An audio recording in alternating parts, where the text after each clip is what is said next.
ఓం నమో సాయినాథాయ నమః. శ్రోతలందరికీ నా నమస్కారాలండి. ఈ వారం నేను శ్రీకంఠస్ఫూర్తి గారు రచించిన కొత్త వెలుగు అనే కథను మీకు వినిపించబోతున్నాను. ఈ కథ 2025 పాలపిట్ట దసరా కథల సంకలనంలో ప్రచురితమైంది. కథ మొదలు పెట్టేస్తున్నానండి. కొత్త వెలుగు రచన శ్రీ శ్రీకంఠస్ఫూర్తి. గోపాలరావు స్వామీజీ మహిమాన్విత విశేషాలను అత్యుత్సాహంతో చెప్పుకుపోతున్నాడు. రాఘవ ఊకొడుతూ పరిసరాల్ని పరిశీలనగా గమనిస్తున్నాడు. సన్నటి రోడ్డు మీద ప్రభుత్వపు జీపు కుదుపులు లేకుండా నెమ్మదిగా పరుగు పెడుతోంది. అటు ఇటు రోడ్డు పొడవునా జీడి మామిడి తోటలు ఉన్నాయి. వాటి చుట్టూ దట్టంగా ముళ్ళ కంచెలు పరుచుకుని ఉన్నాయి. తోటలోని చెట్ల మించి రకరకాల పక్షుల ధ్వనులు కర్ణపేయంగా వినిపిస్తున్నాయి. ఉదయం 10:30. శీతాకాలం ఎండ ఎదుగుతూ ప్రకృతిని పరిసరాల్ని ప్రభావితం చేస్తోంది. డ్రైవరు జీపును నిదానంగా నడుపుతున్నాడు. అతని పక్కనే డఫేదారు చలమయ్య ఒద్దికగా కూర్చున్నాడు. వెనక సీట్లో గోపాలరావు, రాఘవ ఇద్దరూ ఒకే ఊరి వాళ్ళు. ఇద్దరూ పలక పట్టిన నాటి నుండి పీజీ చదువుల వరకు సహాధ్యాయులు. గోపాలరావుని కృషి అదృష్టం అందలం ఎక్కించాయంటే ఒప్పుకోడు, కానీ అతను ఇప్పుడు అంచెలంచెలుగా ఎదిగి ఆదాయపు పన్నుల శాఖలో అధికారి పదవిని చేజిక్కించుకున్నాడు. రాఘవ ఒక కళాశాలలో ఆంగ్లోపన్యాసకుడిగా ఉండిపోయాడు. ఇద్దరూ సమవయసులో ఉన్నవాళ్లే. ఉద్యోగ విరమణకింకా 5 ఏళ్లుంది. 200 మైళ్ల దూరంలో ఉన్నా తరచూ కలుసుకుంటూ ఉంటారు. ఫోన్లో మాట్లాడుకుంటారు. కుటుంబాల పరంగా సాన్నిహిత్యం, బాంధవ్యం ఉన్నాయి. ఒక స్నేహితుని ఇంట్లో పెళ్లి సందర్భంగా నిన్న మిత్రులు ఇద్దరూ కలిశారు. ఉద్యోగాల పరంగా మాట మంతి చెప్పుకున్నారు. కష్టం సుఖం కలబోసుకున్నారు. రాఘవ ఇంట్లో ఒక సమస్యకు పరిష్కారం కావాలి. పర్యవసానమే ఈ స్వామీజీ వద్దకు ప్రయాణం. వద్దని రాఘవ ఎంత వారించినా గోపాలరావు వినలేదు. అతని అభిప్రాయాన్ని ఖాతరు చేయకుండా బలవంతంగా చనువుగా జీపు ఎక్కించాడు. కాకినాడలో బయలుదేరిన 1:30కి జీపు మలుపు తిరిగి ఈ చిన్న రోడ్డు ఎక్కింది. ఇక్కడికి 2 కిలోమీటర్ల దూరంలోనే ఈ స్వామీజీ ఆశ్రమం ఉందట. గోపాలరావు వాక్ ప్రవాహం పరవళ్లు తొక్కుతోంది. ఈ ప్రాంతం బంగారుపాక అన్న ఊరు. భగవాన్ భజనానంద స్వామి లేక బంగారుపాక స్వామి, ఈయన ఎక్కడి నుంచో వచ్చి స్థిరపడినా బంగారుపాక స్వామీజీ దేవుడు ఊరుగా ప్రసిద్ధి పొందింది. స్వామీజీ గుండ్రాయిలా ఉంటారు. గుండ్రటి మొహం, శివకేశవ నామాలు, బాణబొజ్జ ఉంటుంది. కుదిమట్టంగా ఉంటారు. ఎప్పుడూ కులాసాగా నవ్వుతూ ఉంటారు. భజనానంద స్వామికి భజనలంటే ఇష్టం. ఉదయం సాయంత్రం భజనలు వింటూ భక్తుల మధ్యనే కాలక్షేపం చేస్తూ ఉంటారు. భజన వింటూ ఒక్కసారి కళ్ళు మూసుకుని తాదాత్మ్యం చెందుతారు. కన్నీళ్లు కారుస్తారు, ఏడుస్తారు, నవ్వుతారు. అప్పుడప్పుడు చిన్నగా నృత్యం కూడా చేస్తూ ఉంటారు. చెరగని చిరునవ్వుతో ఆయన భక్తుల విన్నపాలు వింటారు. మన మనసులోని బాధ లేదా సమస్య ఆయనకు ముందే తెలిసిపోతుంది. దాన్ని ఆయన వెంటనే పరిష్కరించాలనుకుంటే హఠాత్తుగా ఆసనం నుంచి లేస్తారు. ఆ భక్తుడి వద్దకు వెళ్ళి నెత్తిమీద 2 సార్లు చేత్తో చరుస్తారు. చెవిలో చిన్నగా గుసగుసలాడతారు. అలా జరిగిందో ఆ భక్తుడు జన్మ తరించినట్టే. అతని కర్మలన్నీ పరిపక్వమైనట్టే. అతని జీవితంలో గొప్ప మార్పు సంభవిస్తుంది. అనుకున్నవన్నీ జరుగుతాయి. ఎలాంటి సమస్యలైనా దూది పింజిల్లా ఎగిరిపోతాయి. గోపాలరావు ఒక ఆనందమయ అవస్థలో స్వామీజీ మహత్తు వివరిస్తున్నాడు. రాఘవ విస్మయంగా వింటున్నాడు. ఆయన మహిమలు ఎన్నని చెప్పగలం? 2 కాళ్ళు చచ్చుబడిన ఒక వ్యక్తి నిటారుగా నడవడం నాకు తెలుసు. విదేశాల్లో వైద్యం చేయించుకున్న నయం కాని ఒక పారిశ్రామికవేత్త స్వామీజీ ఆశీస్సులతో సంపూర్ణ ఆరోగ్యవంతుడైనాడు. ఇప్పుడు పార్లమెంట్లో అడుగుపెట్టి మంత్రిగా రాజ్యం ఏలుతున్నాడు. డాక్టర్లు ధృవపరిచిన ఒక క్యాన్సర్ రోగి శవం భగవాన్ చేపడిన తర్వాత లేచి కూర్చోవడం వింతలో వింత. ఆయన్ని విమర్శించిన వారందరికీ చిరునవ్వుతోనే సమాధానం చెబుతారు. ఎందరో ఆయనలో ఏ మహత్తు లేదని నిరూపించబోయి విఫలమయ్యారు.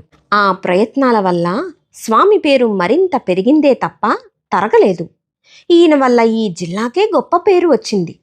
నీళ్లు, రోడ్లు, రవాణా సౌకర్యాలతో ఈ ప్రాంతం అభివృద్ధి చెందింది. నిత్యం రాజకీయ నాయకులు, మంత్రులు, గవర్నర్లు, ఎంతోమంది మేధావులు స్వామీజీని దైవాంశ సంభూతుడుగా ఎప్పుడో ఒకప్పుడు దర్శించుకుంటూనే ఉంటారు. గోపాలరావు ఒక నిమిషం ఆగి మిత్రుడు వింటున్నాడా లేదా అని అతని ముఖంలోకి చూశాడు. రాఘవ నవ్వుతూ తల పంకించాడు. నా వరకు నేను స్వామీజీని 2 నెలలకు ఒకసారైనా తప్పనిసరిగా దర్శించుకుంటూ ఉంటాను. ఒకసారి స్వామీజీ నా నెత్తి మీద చరిచారు. నా చెవిలో గుసగుసలాడారు. నాలో ఒక పులకరింతలాంటి భావన. నా ఒళ్ళు జలధరించింది. అంతే. జీవితంలో నేను మళ్ళీ వెనక్కి తిరిగి చూసుకోలేదు. పట్టిందల్లా బంగారమైంది. ఎన్నో మెట్లెక్కాను. పిల్లల్ని ఉన్నతంగా తీర్చిదిద్దాను. ఉద్యోగాలు, పెళ్ళిళ్ళు, ప్రమోషన్లు. నేను, మా ఆవిడ, కుటుంబం ఇంత ఆనందంగా జీవించడానికి కారణం మనసారా స్వామీజీని నమ్ముకోవడమే. ఆయన మా కుటుంబానికి, వంశానికి ఆరాధ్య దైవం. ఆయన మనిషి రూపంలో ఉన్న దేవుడే, ముమ్మాటికి దేవుడే అని నేను నమ్ముతాను. గోపాలరావు ముఖంలో గొప్ప తన్మయత్వం, వెలుగు. గోపాలరావు ఇంట్లో హాల్లో స్వామీజీ నిలువెత్తు చిత్రపటం నిత్య ఆరాధనతో వెలుగుతూ ఉంటుంది. వాడి ఇంట్లోనే కాదు, బంధువుల ఇళ్లల్లోనూ, కొంతమంది స్నేహితుల గృహాల్లోనూ బంగారుపాక స్వామీజీకి పూజలు జరుపుతూ ఉంటారు. ఇటు వచ్చి భగవాన్ గురించి ఎటువంటి అవగాహన లేనివాడు రాఘవ ఒక్కడే.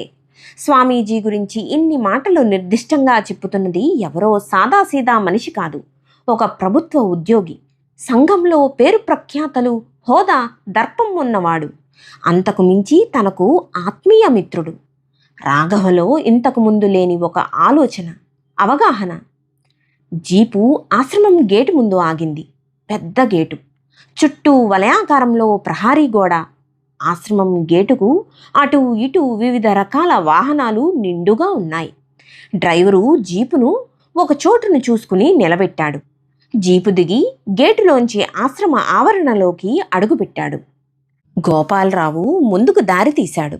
డ్రైవరు దఫేదారు చలమయ్య స్వామీజీని ఇంతకుముందు చాలాసార్లు చూశామంటూ బయట ఉండిపోయారు. ఆవరణ లోపల అంతటా ప్రశాంతమైన వాతావరణం. పర్ణశాల లాంటి చిన్న చిన్న కుటీరాలు, ఎత్తైన ఫలవృక్షాలు, వివిధ జాతుల పూల మొక్కలు. ఆశ్రమం అన్ని మూలలా గూళ్ళు కట్టుకుని స్వేచ్ఛగా ఎగురుతున్న తెల్లటి పావురాలు. ఎక్కడి నుంచో సన్నగా వినబడుతూ ఉన్న భక్తుల సమారాధన. స్వామీజీ దర్శనమిచ్చే భవనానికి 3 క్యూలు నెమ్మదిగా కదులుతున్నాయి. మొదటి క్యూ చాలా పొడవుగా చాంతాడులా ఉంది. అది ధర్మదర్శనం క్యూ అట. అందరి చేతుల్లో పూలు, పళ్ళు ఉన్నాయి. రెండవ క్యూ 10 రూపాయల మొదలు 1000 వరకు హుండీలు వేసేవాళ్లట.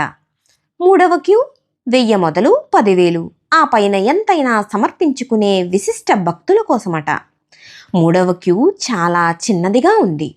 గోపాలరావు అలవాటుగా జిప్ బ్యాగ్లోంచి 100 రూపాయల కట్ట ఒకటి తీశాడు. క్యూ మొదట్లో భక్తుల చెల్లింపులకు రసీదు రాస్తున్న కార్యకర్త చేతిలో పెట్టాడు. అతను చిరునవ్వుతో పరిచయం ఉన్నవాడిలా గోపాలరావుకు రసీదు అందించాడు. మిత్రులిద్దరూ ముందుకు నడిచారు. ఆశ్రమానికి ఎప్పుడొచ్చినా 10,000కు తక్కువగా చందా ఇవ్వడం ఎప్పుడూ జరగలేదట. అదేదో అతి సాధారణ విషయం అన్నట్లుగా గోపాలరావు చెబుతూ ఉంటే రాఘవ ఆశ్చర్యంగా విన్నాడు. మూడవ క్యూ ముందుకు సాగి 2 మలుపులు తిరిగి తిన్నగా స్వామీజీ ఉన్న విశాలమైన హాల్లోకి వెళ్ళింది. ఆ హాలు మధ్యలో చుట్టూ భక్త పరివారంతో అఖండంగా వెలిగిపోతూ భగవాన్ భజనానంద స్వామి దర్శనమైంది. గోపాలరావు అల్లంత దూరం నుంచే తల వంచి 2 చేతులు జోడించాడు. చెంపలు వేసుకున్నాడు. రాఘవ ఆశ్చర్యంగా కళ్ళు విప్పార్చుకుని చూశాడు. స్వామీజీకి 70 ఏళ్ళు పైనే ఉండొచ్చు. దబ్బపండు ఛాయ, ముక్కు సూటిగా, కళ్ళు తీక్షణంగా ఉన్నాయి. ఉక్కుపిండం లాంటి శరీరం ఎక్కడా సడలలేదు. మెడలో రుద్రాక్షమాలలు బొజ్జ మీదకు సాగి ఉన్నాయి.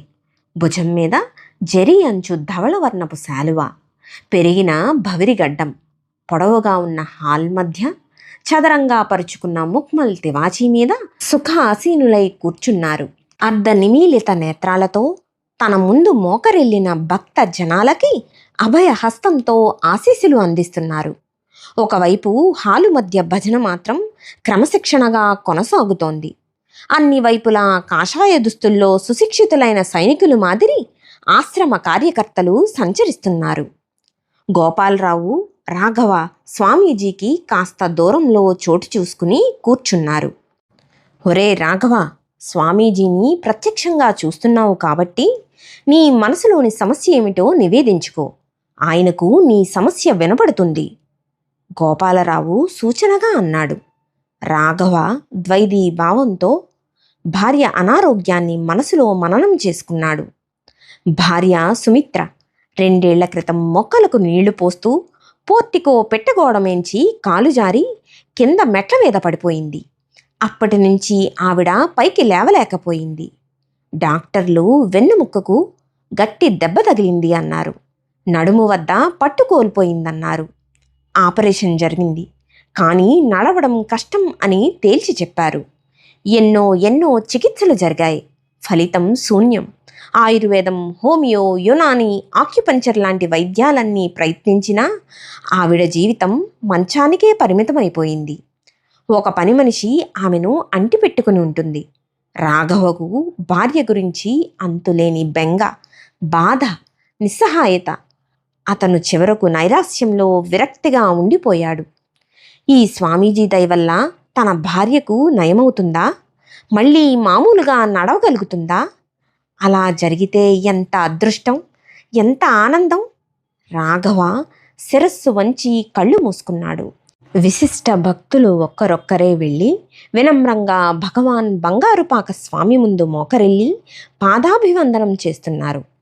గోపాలరావుకు, రాఘవకు 5 నిమిషాల్లో స్వామి ముందు మోకరిల్లడానికి అవకాశం వస్తుందనక ఆయన ఆసనం నుంచి లేచారు.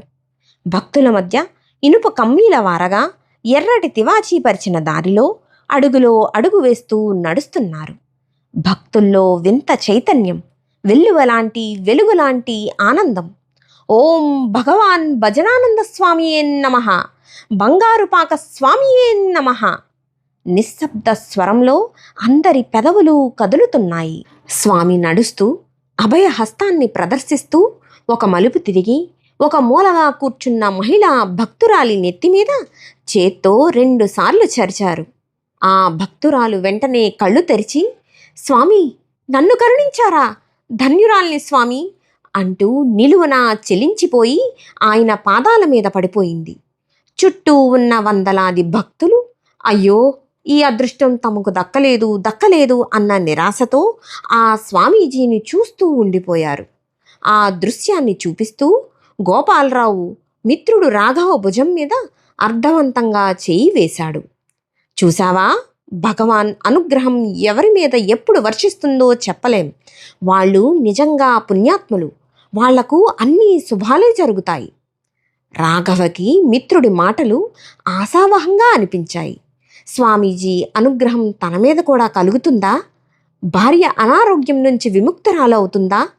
ఒక సందేహం, ఒక సంతోషం, ఒక ఆలోచన. స్వామీజీ వీళ్ల దగ్గర ఆగలేదు. నెమ్మదిగా ముందుకు నడుస్తూ మరో మలుపు తిరిగారు. భక్తుల మధ్య చిదానంద రూపంలో అడుగులు వేస్తూ మళ్ళీ ఒకచోట నిలబడిపోయారు. ఆ వరుసలో కూర్చున్న ఒక యువ భక్తుడి నెత్తిమీద 2 సార్లు చేత్తో చరిచారు. ఆ కుర్రాడికి 16-18 ఏళ్ల మధ్య వయస్సు ఉండొచ్చు. దృఢంగా ఉన్నాడు. ఎందుకో తల అటూ ఇటూ తిప్పుతున్నాడు. ఆ యువ భక్తుడు తక్షణం తలెత్తి చూశాడు. ముఖం ఇంత చేసుకున్నాడు. చటుక్కుమని లేచాడు. స్వామీజీని పైనుంచి కిందకు ఓసారి పరిశీలనగా చూశాడు. ఓ వెర్రి నవ్వు నవ్వి చేయి సాచిపెట్టి సాక్షాత్తు బంగారుపాక స్వామీజీని చెళ్ళుమని 2 సార్లు చెంప మీద కొట్టాడు. ఆయన చరిచినట్లే 2 సార్లు స్వామీజీ నెత్తిమీద కూడా గట్టిగా కొట్టాడు. ఊహించని విఘాతం. ఆ దెబ్బలకు స్వామీజీకి ఏమైందో, విద్యుద్ఘాతం తగిలినట్టు పెను తుఫాను తాకిడికి పురాతన వృక్షం వెలవెలలాడుతూ ఒరిగిపోయినట్లు స్వామి దబ్బని నేల మీద పడిపోయారు. ఎంత ఘోరం, ఎంత దుర్మార్గం, ఎంత దారుణం, ఎంత సాహసం! పాపాత్మకమైన, హృదయ విదారకమైన ఆ దృశ్యాన్ని వీక్షిస్తూ హాలు పొడవునా కొలువు తీరిన భక్త జనం హోరెత్తిన కెరటాలై పెద్ద పెట్టిన హాహాకారాలు చేశారు, కేకలు పెట్టారు. అపర భగవత్ అవతారాన్ని పిపీలకాది పర్యంతం బ్రహ్మాండం వరకు తన ప్రేమతత్వపు మహిమాన్విత విశేషాలతో సమ్మోహనపరిచే బంగారుపాక కలియుగ దేవుణ్ణి ఒక అనామకుడు చెంపదెబ్బలు కొట్టడమా? ఎవడు వాడు? తీవ్రవాద ప్రేరేపిత ఉగ్రవాద సంస్థ సభ్యుడా? నాస్తిక హేతువాద నాయకుడా? వాడు ఎవడైనా వాడి పని పట్టాల్సిందే. అప్పటికే రక్షక దళ సభ్యులు ఆగంతక భక్తుణ్ణి వలయంలా చుట్టుముట్టి కదలకుండా పట్టుకుని పెడరెక్కలు విరిచికట్టారు. గోపాలరావు, రాఘవ ఆ సంఘటనను చూస్తూ దిగ్భ్రమగా ఉండిపోయారు. ఆశ్రమ కార్యకర్తలు కొందరు చుట్టూ మూగి ఉన్న భక్తులను తప్పించి స్వామీజీ వద్దకు వాలిపోయారు. నేల మీద అచేతనంగా పడి ఉన్న భగవాన్ ఒలకడం లేదు, పలకడం లేదు, ఊపిరి కూడా అందడం లేదన్నట్టుగా ఎగశ్వాస దిగశ్వాస తీస్తున్నారు. అదిగో అప్పుడు ఒక భక్త శిఖామణి ఆ గుంపులో నుంచి ముందుకు వచ్చాడు. ఆయన వైద్య రంగంలో విదేశాల్లో డిగ్రీలు అందిపుచ్చుకున్నవాడు. భగవాన్ నాడిని పరీక్షించాడు.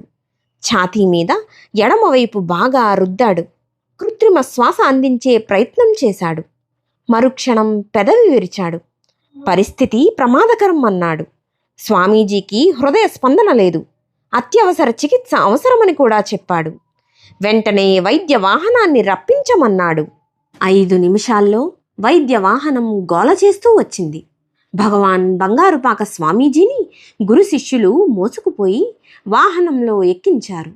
వాహనం ఆసుపత్రి అత్యవసర విభాగం వైపు దూసుకుపోయింది. స్వామీజీకి ఏమైంది? ఏం జరిగింది? ఎంత అపచారం, ఎంత అన్యాయం! సాక్షాత్తు భగవాన్ మీదే చేయి చేసుకున్నాడు. భక్త జనావళి ఆవేశాలు, ఆక్రోశాలు, కట్టలు తెంచుకున్న భావోద్వేగాలు. స్వామీజీని కొట్టిన భక్తుణ్ణి చూడటానికి గోపాలరావు, రాఘవ ముందుకు తోసుకొచ్చారు. అప్పటికే గుంపు మధ్య నిలబడ్డ ఆగంతకుడి మీద రక్షక దళం వాళ్ల ముష్టి ఘాతాల ప్రయోగం జరుగుతోంది. కార్యకర్తల ఆగ్రహ జ్వాలలు ఎగిసిపడుతున్నాయి. వాడు నిజంగా తీవ్రవాదే, వాడిని క్షమించకూడదు, వాడి అంతు చూడాలి, అంతం చెయ్యాలి. కార్యకర్తల ఆగ్రహ జ్వాలలు ఎగిసిపడుతున్నాయి. ఎవరు నువ్వు? ఎక్కడి నుంచి వచ్చావు? నీ వెనుక ఎవరు ఉన్నారు? చెప్పకపోయావో నిన్ను పోలీసులకు అప్పగించడం కాదు, ఇక్కడే, నిన్ను ఇక్కడే! దెబ్బ మీద దెబ్బ పడుతోంది. ఆగంతకుడు పెదవి విప్పడం లేదు. ఆగండి బాబు, ఆగండి, తవరికి దండం పెడతా! ధర్మ దర్శనం భక్తుల్లోంచి ఒక వృద్ధ స్త్రీ పడుతూ లేస్తూ పెడబొబ్బలు పెడుతూ పరిగెత్తుతూ వచ్చింది. హాల్లోని అందరి భక్తుల కళ్ళు ఆ వృద్ధిరాలి వైపు మళ్ళాయి. ఆడిని కొట్టి చంపేయకండి బావులు, ఆడి ఎక్కడ తప్పిపోయినాడో అని గుండెలు బాదుకుంటూ తిరుగుతున్నాను. ఆడిని కొట్టకండి, నాయనలారా కొట్టకండి. ఆడు నోరు లేనోడు, మాట్లాడలేడు. తవరు ఏమిటి అడగతన్నారో ఆడికి ఎనపడదు. ఆడు చెవిటోడు బాబు. తవరు ఎందుకు కొడతన్నారో, ఎందుకు తిడతన్నారో ఆడికి తెలియదు. ఆడు మెదడు లేనోడు బావులు, ఎర్రిమాలోకం బావులు. ఆడు నా కొడుకే నాయనలారా. బంగారు పాక స్వామికి చూపిస్తే ముదిరిపోయిన పిచ్చి నయమొద్దని ఎవరో చెబితే కొండంత ఆశ పెట్టుకుని ఎంట పెట్టుకుని వచ్చాను. ఆడెంత తప్పు చేసినాడో, ఎర్రి నా కొడుకు ఘోరమే చేసినాడు. భగవంతుడు లాంటి బంగారు పాక స్వామిని కొట్టడం తప్పు కాదా? 3 పూట్ల దండం పెట్టుకోవాలా? ఆ స్వామిని చెంపదెబ్బలు కొట్టడం ఏమిటి? ఇది ఘోరం కాక ఏటవుద్ది, ఏటవుద్ది, ఏటవుతుంది? బాబు, ఆడికి జ్ఞానం లేదు, బుద్ధి లేదు. ఆడు మనలాంటి మనిషి కాదు బావులు. ఆడిని ఒగ్గేయండి, ఆడిని ఒగ్గేయండి బావులు, ఒగ్గేయండి తండ్రి. ఆ స్త్రీ లబోదిబోమని పిచ్చి కొడుకును పట్టుకుని రోదిస్తోంది. వాడు తల గుండ్రంగా తిప్పుతూ చొంగ కారుస్తూ వెర్రి చూపులు చూస్తున్నాడు. అక్కడే ఉన్న గోపాలరావు, రాఘవ ఒకరి ముఖాలు ఒకరు చూసుకున్నారు అయోమయంగా. స్వామీజీని చెంపదెబ్బలు కొట్టింది ఒక మతి లేనివాడు, పిచ్చివాడు, ఒక మానసిక వికలాంగుడు. వాడు చేయి చేసుకుంటే భగవాన్ బంగారుపాక స్వామి కుప్ప కూలినట్టుగా పడిపోవడం, స్పృహ తప్పిపోవడం, ప్రమాదం అంచున ప్రాణాపాయంలో కొట్టుకోవడం ఏమిటిది? స్వామీజీ మహిమాన్వితుడు. అద్భుతమైన అతీతమైన శక్తులు ఎన్నిటినో తనలో నిబిడీకృతం చేసుకున్న నడిచే కలియుగ దేవుడు. భగవాన్ శక్తి సామర్థ్యాల ముందు ఈ పిచ్చివాడు ఒక పిపీలకమే కదా. కానీ ఏం జరిగింది? స్వామీజీ కూడా ఒక మామూలు మనిషే, మానవ మాత్రుడే. స్వామీజీ పిచ్చివాడు. ఇద్దరిలో సామ్యం. గోపాలరావు నమ్మకానికి అటు ఇటు సత్య అసత్యాల విచికిత్స, విచ్చుకున్న కొత్త ఆలోచన, కొత్త వెలుగు. మిత్రుడు రాఘవ ముఖంలోకి సూటిగా చూడలేనట్లు, పదరా పోదాం, బయటికి వెళ్దాం అన్నాడు గోపాలరావు. రాఘవ ప్రశ్నార్థకంగా వెంట నడిచాడు.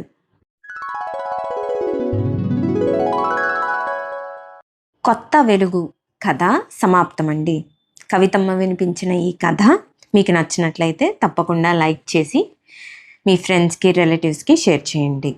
మీ అమూల్యమైన అభిప్రాయాలను కామెంట్స్ రూపంలో తెలియజేయండి. మన ఛానల్ను మీరు ఇంకా సబ్స్క్రైబ్ చేసుకోకపోతే తప్పకుండా సబ్స్క్రైబ్ చేయండి.